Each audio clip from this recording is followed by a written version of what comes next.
Hi, and welcome back to Thone's Psalms Nibbles number 65. The Blessings of the Lord. This comes from Psalms 65 verses 9 through 13. You visit the earth and water it. You greatly enrich it. The rivers of God is full of water. You provide their grain, for so you have prepared it. You water its ridges abundantly. You settle its furrows. You make it soft with showers.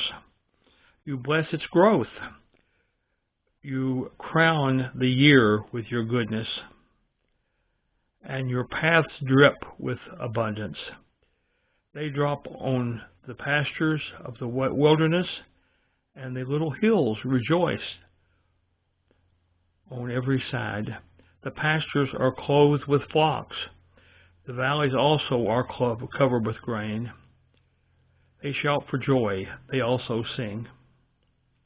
So that's really a very pleasant picture of a agrarian kind of place where God has blessed.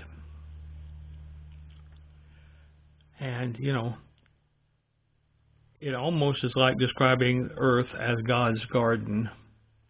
And of course, we know that there was one garden a long time ago called the Garden of Eden, which was God's planted garden.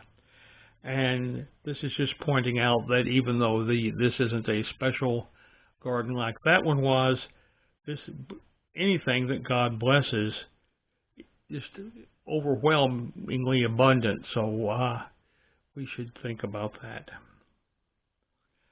Why is it in the Bible? It describes how the Lord blesses us. And the communication is God tends His garden. Application to my life. In this wonderful analogy, we are told of how the Lord tends to the earth and how it is like His garden. He comes to the earth and waters it. He enriches the soil. There is plenty of water to go around because the river of God is full of it. God provides the grain, the seeds which are being planted. He carefully plows the garden and waters the hills in which the plants are growing. He blesses it with light rain showers to enhance its growth. For the whole year He tends it with goodness, and the plants show this with their abundance of fruit. This abundance is everywhere in the pastures and deep in the wilderness, and the hills around rejoice. The pastures are clothed with flocks, and the valley with an abundant crop of grain. All the people shout for joy and show their thanks to God. That's the way it's supposed to be. God says, I love to provide for my people. Isn't that interesting? We sometimes, as providers, are diligent in doing what we need to do, but sometimes we don't enjoy what we need to do. But God always loves to provide for His people.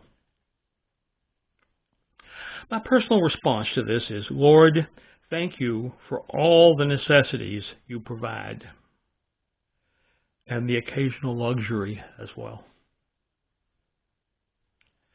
So I guess that completes today's lesson, and a wonderful, beautiful lesson it is to teach, I tell you. So we'll see you next time.